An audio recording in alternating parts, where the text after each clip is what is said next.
नमस्ते बिहार, मैं आपके साथ रंजना रावत और बुलेटिन की शुरुआत करेंगे एक बड़ी खबर से। और बड़ी खबर आपको नरकटियागंज के शिकारपुर से बता दें, जहां पोखरिया गांव में पटाखे फोड़ने और जलाने के दौरान झोपड़ी नुमा मकान में अचानक आग लग गई। गनीमत रही कि आग लगने के समय घर में कोई मौजूद नहीं था। दमकल की टीम ने काफी मशक्कत के बाद आग पर काबू पाया और आग से हजारों का सामान जलकर राख भी हो गया। एक ग्रामीण ने बताया कि दीपावली के दौरान मोहल्ले के बच्चे पटाखा फोड़ रहे थे। उसी दौरान एक पटाखे से चिंगारी निकली, झोपड़ीनुमा मकान में जा गिरी, जिससे मोती महतो, सुखल महतो, बैजनाथ महतो का झोपड़ीनुमा घर आग में जल गया और घर का सारा सामान जलकर राख हो गया।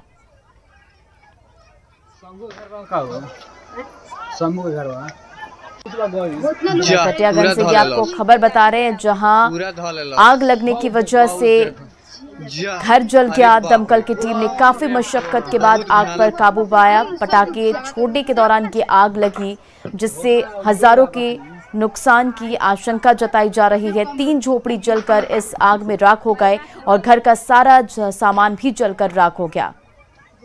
और इस पर अधिक जानकारी के साथ प्रफुल्ल हमारे संवाददाता फोन लाइन पर है। प्रफुल्ल, क्या कुछ इस पर अधिक जानकारी है? जी, मैं आपको बता दूं कि ये नरकटियागंज में 2 जगहों पे, एक तो कल देर रात आग लगी थी पोखरिया गांव में, जहां 3 घर जलकर राख हो गए थे। पटाखे की चिंगारी से आग लगने की बात कही जा रही थी। फायर ब्रिगेड की टीम ने कड़ी मशक्कत कर आग को काबू में पाया, लेकिन घर के अंदर जो सामान था वो सब जलकर राख हो गया है।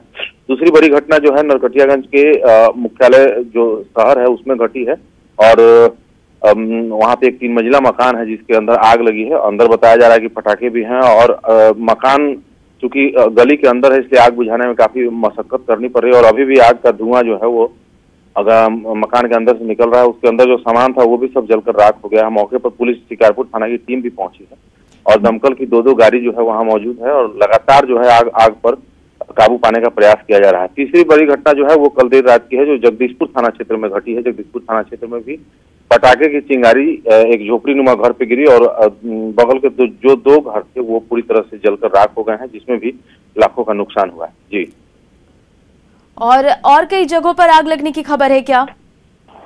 जी, मैं बता दूं कि बेतिया के क्षेत्र में जो है 3 जगहों पे अभी फिलहाल जो है वो 3 जगहों पे आग लगने की सूचना मिल रही है और जिसमें 2 आग जो लगी थी वो देर रात लगी थी, जिसको बुझा लिया गया है। लेकिन नरकटियागंज में जो आग लगी है 3 मंजिला मकान में, उस पर भी आग बुझाने की कवायद जो की जा रही है और आग पर काबू पाने का प्रयास किया जा रहा है, लेकिन आग अभी पूरी तरह से बुझी नहीं है। लोगों का हुजूम उमड़ पड़ा है और 3 मंजिला मकान होने के कारण आग बुझाने में थोड़ी परेशानी आ रही है। जी प्रफुल्ल, जो नरकटियागंज की खबर की बात कर रहे थे, जहां 3 झोपड़ीनुमा घर जलकर राख हो गए, तो क्या पुलिस प्रशासन इस पर राहत कार्य क्या कर रही है? जी बिल्कुल, पीड़ित जो लोग हैं उन लोगों ने प्रशासन से मुआवजे की मांग की है, चूंकि काफी गरीब वर्ग से आते हैं लोग और उनका जो झोपड़ीनुमा घर था वो पूरी तरह से जल गया है। खाने पीने के भी सामान जो भी था अंदर घर के अंदर वो सब कुछ जल गया है। 3-4 मवेशी जो थे वो भी झुलस गए हैं। तो लोगों ने जो है वो पीड़ित लोगों ने प्रशासन से मुआवजे की गुहार लगाई है और नरकटियागंज जो सीओ हैं उन्होंने जांच के लिए एक टीम को वहां पे भेजा है ताकि क्षति का आकलन किया जा सके। जी प्रफुल्ल, इन तमाम जानकारियों के लिए बहुत बहुत शुक्रिया।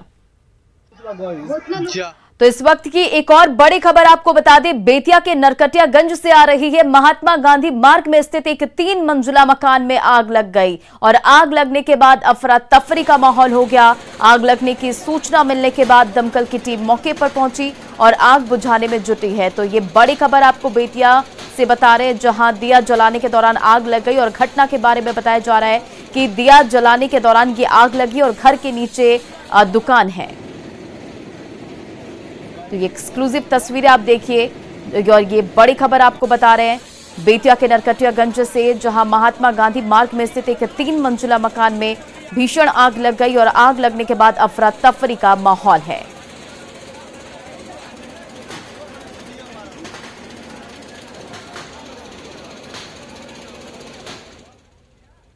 और अब बात छपरा के मशरक में बीती रात 3 दुकानों में लगी आग से 5 लाख की संपत्ति जलकर राख हो गई। शॉर्ट सर्किट से लगी आग पर फायर ब्रिगेड की टीम ने काफी मशक्कत के बाद काबू पाया और बताया जा रहा है कि बड़वा घाट बाजार में 2 दुकानों में बिजली के शॉर्ट सर्किट से ये आग लगी, जिससे 3 दुकानें जलकर राख हो गई और आग लगने से लगभग 5 लाख रुपए से ज्यादा की संपत्ति जलने का आकलन है।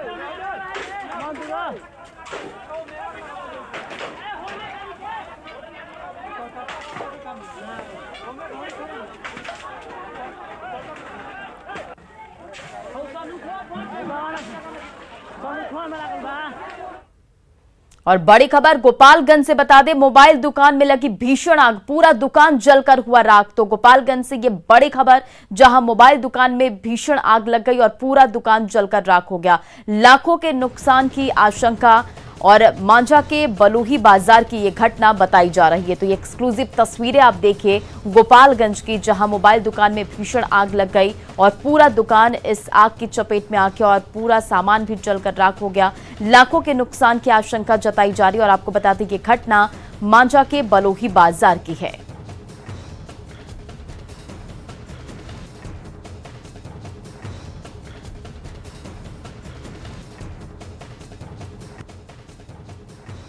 इधर पटना के राजीव नगर में दीप जलाने के दौरान आग एक घर में लग गई और आग लगने से मौके पर अफरा तफरी मच गई। हालांकि मौके पर तुरंत फायर ब्रिगेड की गाड़ियां पहुंची और आग पर काबू पाया गया।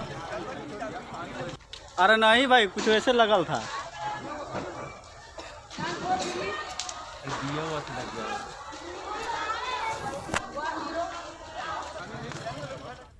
खबर वैशाली के महुआ अनुमंडल से है। मुख्य बाजार के जवाहर चौक के पास एक इलेक्ट्रिक दुकान के गोदाम में शॉर्ट सर्किट से अचानक आग लग गई और आग लगते ही अफरा तफरी मच गई। फायर ब्रिगेड की टीम मौके पर पहुंची और काफी मशक्कत के बाद स्थानीय लोगों के सहयोग से आग पर काबू पाया गया।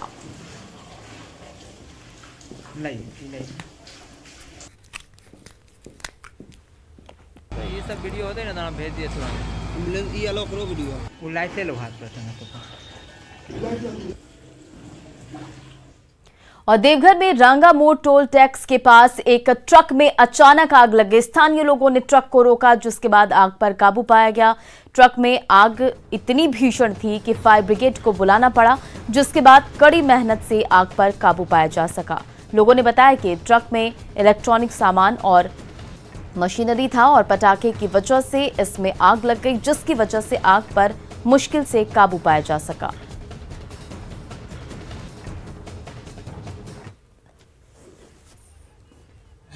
जोर जोर से आग जो है धधक रहा था, तो अगल बगल के सारे बच्चे लोगों को मोहल्ले से एकत्रित करके सबसे पानी डलवा रहे हैं ताकि किसी का भी सामान हो बर्बाद नहीं हो।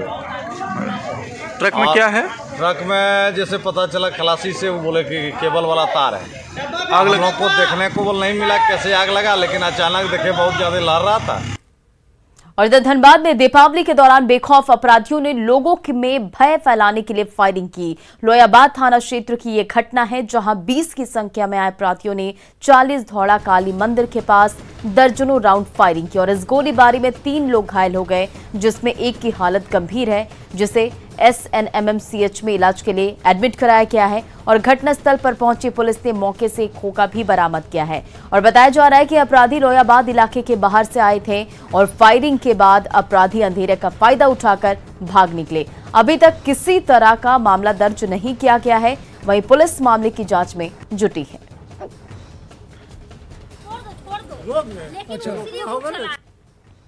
और आज केदारनाथ के दौरे पर प्रधानमंत्री नरेंद्र मोदी भगवान शिव की पूजा अर्चना करेंगे। पीएम मोदी और आदि गुरु शंकराचार्य की प्रतिमा का अनावरण भी करेंगे और पूजा करने के बाद निर्माण कार्यों का जायजा लेंगे और कई योजनाओं का लोकार्पण भी करेंगे। तो आज केदारनाथ के दौरे पर प्रधानमंत्री नरेंद्र मोदी भगवान शिव की पूजा अर्चना करेंगे। पीएम मोदी आदि गुरु शंकराचार्य की प्रतिमा का अनावरण करेंगे और पूजा करने के बाद निर्माण कार्यों का जायजा लेंगे प्रधानमंत्री नरेंद्र मोदी। साथ ही कई योजनाओं का करेंगे लोकार्पण और शिलान्यास। कार्यक्रमों के दौरान बड़े ऐलान कर सकते हैं प्रधानमंत्री। एक सभा को भी संबोधित करेंगे प्रधानमंत्री नरेंद्र मोदी। पीएम नरेंद्र मोदी आज केदारनाथ मंदिर का दर्शन करेंगे। इसके साथ ही वो 12 ज्योतिर्लिंग का लाइव दर्शन करेंगे। इससे पहले दिवाली के मौके पर केदारनाथ मंदिर को खूब सजाया गया। पूरा मंदिर दियों की रोशनी से जगमगा उठा।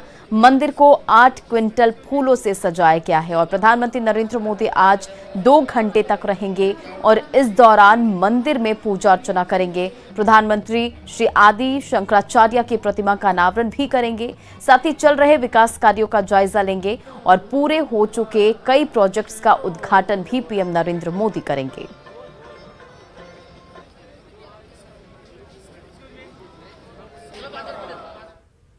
वहीं आज सुबह 8 बजे प्रधानमंत्री नरेंद्र मोदी अररिया के कुर्सा कांटा सुंदरी मठ बाबा सुंदरनाथ का लाइव दर्शन करेंगे। ये मंदिर भारत नेपाल सीमा पर है। माना जाता है कि सुंदरनाथ मंदिर महाभारत कालीन से है और जब पांडवों का अज्ञातवास दिया गया था तब यहाँ राजा विराट का शासन था, जिसे आज विराट नगर कहा जाता है और पांडव जहाँ रहते थे उसे सुंदरवन कहा जाता था।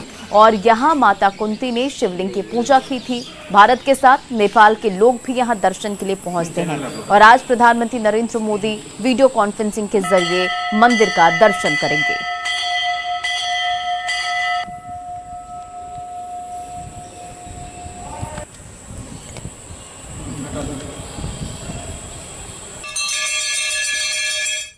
कहा जाता है कि महाभारत में जो 12 वर्ष का वनवास पांडवों को दिया गया था और 1 वर्ष का अज्ञातवास था, उस अज्ञातवास में वे लोग भ्रमण करते हुए इस स्थान पर आए थे। बहुत पुराना मंदिर है, यहाँ का आस्था प्रचलित है। कहते हैं यहाँ मन्नत पूरा होता है और ये मंदिर सुने हैं कि अपने से प्रकट हुए हैं बाबा। और मुख्यमंत्री नीतीश कुमार ने अपने अंदाज में दिवाली मनाई। प्रकाश पर्व दीपावली के अवसर पर मुख्यमंत्री नीतीश कुमार ने अपने सरकारी आवास में दीप जलाया और बिहार वासियों को प्रकाश पर्व की शुभकामनाएं दी।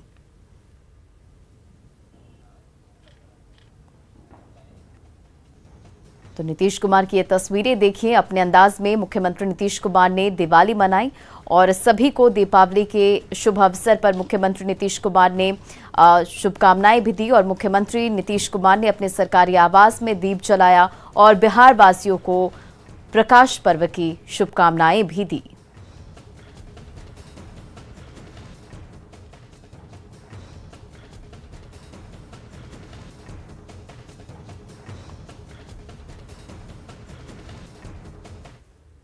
दीपावली के अवसर पर सोनपुर वासियों ने नमामि गंगे घाट पर तकरीबन 1.25 लाख दीप जलाकर पहली बार एक नई परंपरा की शुरुआत की। पुल घाट से लेकर काली घाट के बीच दीप जलाए गए, जिसके चलते नारायणी नदी के किनारे दीपों का मनोरम दृश्य देखने को मिला, जिसे देखने के लिए भी लोगों की भारी भीड़ दिखी। और इस कार्यक्रम में बिहार के पूर्व डीजीपी गुप्तेश्वर पांडे भी शामिल हुए। उन्होंने कहा कि ये एक अच्छी परंपरा की शुरुआत हुई है।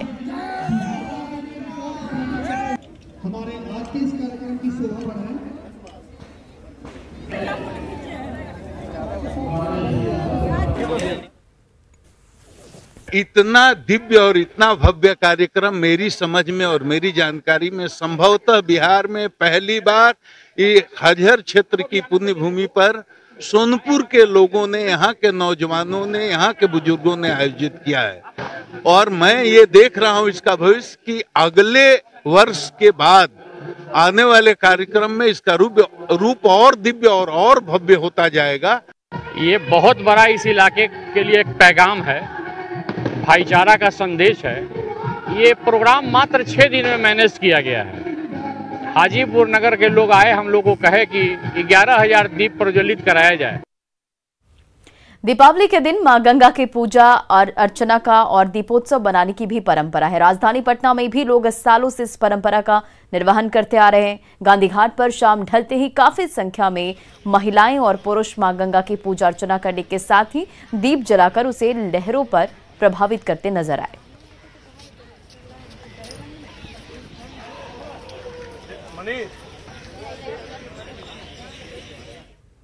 मधेपुरा में धूमधाम के साथ दिवाली मनाई गई। खूबसूरत लाइटिंग से पूरा शहर रोशन दिखा। दियों से शहर का हर इलाका जगमग दिखा। लोगों ने जमकर आतिशबाजी भी की।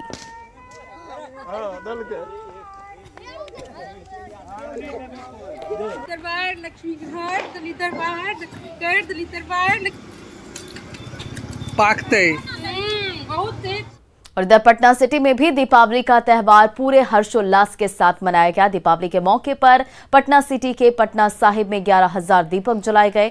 इस मौके पर सैकड़ों श्रद्धालुओं ने 11,000 दीपक जलाकर गुरु के दरबार में मत्था टेका और अपने परिवार के लिए मंगल कामनाएं की।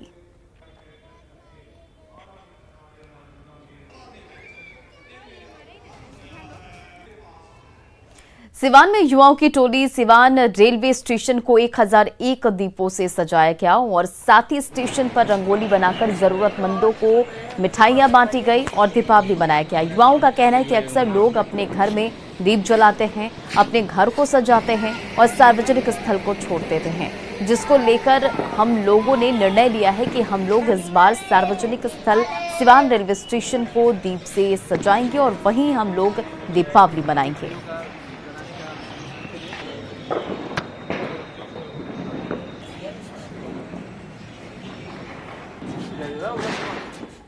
दीपोत्सव के मौके पर जमशेदपुर में आम से लेकर खास लोगों ने दीपावली मनाई। राज्य के पूर्व मुख्यमंत्री सह भाजपा के राष्ट्रीय उपाध्यक्ष रघुवर दास ने अपने आवास में परिवार के साथ मिलकर दीपोत्सव मनाया। इस दौरान उन्होंने अपने परिवार के साथ फुलझड़ियां जलाकर दीपोत्सव की खुशियां मनाई। बातचीत के क्रम में उन्होंने समस्त राज्यवासियों को दीपोत्सव की शुभकामनाएं देते हुए सबके मंगल कामना की।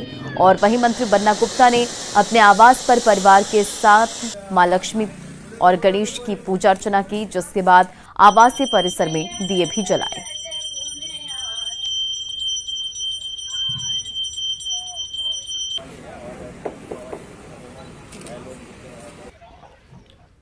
गया में पुलिस को चुनौती देते हुए अपराधियों ने मानपुर प्रखंड अंतर्गत रसलपुर गांव में रिटायर्ड आर्मी के जवान वाल्मीकि सिंह के 7 साल के पुत्र मोहित कुमार का अपहरण कर लिया। अपहरणकर्ताओं ने 50 लाख की फिरौती मांगी है। दरअसल ये घटना बुधवार की देर रात की है, जब वो अपने घर के कुछ दूरी पर अपने दोस्त के साथ खेल रहा था।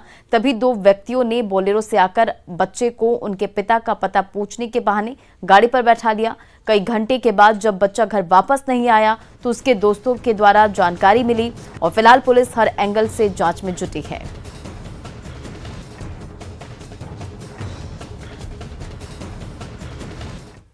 और इधर देवघर पुलिस ने दीपावली के दिन एक बड़ा धमाका किया है। देवघर एसपी के निर्देश पर देवघर के मोहनपुर थाना और सोनसराय टाड़ी थाना क्षेत्र में छापेमारी कर 8 साइबर अपराधियों को गिरफ्तार किया गया। गिरफ्तार किए गए साइबर अपराधियों के पास से देवघर पुलिस ने 13 mobile phone, 19 SIM card, 2 ATM card और 1 बाइक और 26,500 रुपए कैश बरामद किया है। ये सभी फर्जी वसीयत के आधार पर फर्जी बैंक अधिकारी और कस्टमर केयर एग्जीक्यूटिव बनकर ओटीपी हासिल कर लोगों से पैसे की ठगी करते थे। इसके अलावा पीएम किसान समृद्धि योजना और बाढ़ सूखा राहत के मुआवजे राशि को दिलवाने के नाम पर भी ठगी की घटना को अंजाम दे रहे थे।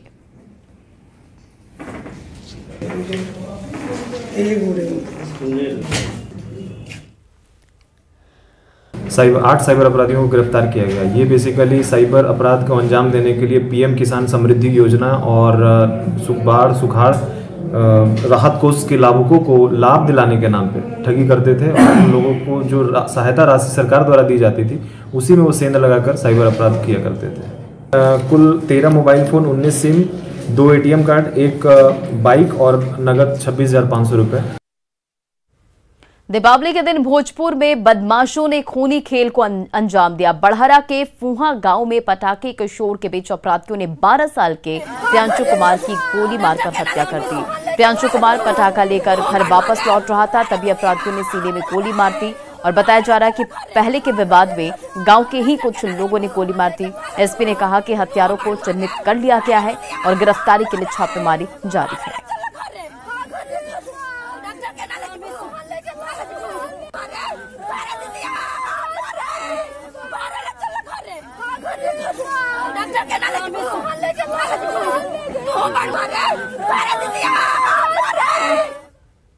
और फिलहाल इस बुलेटिन में इतना ही। बने रहे आप न्यूज़ 18 बिहार झारखंड के साथ।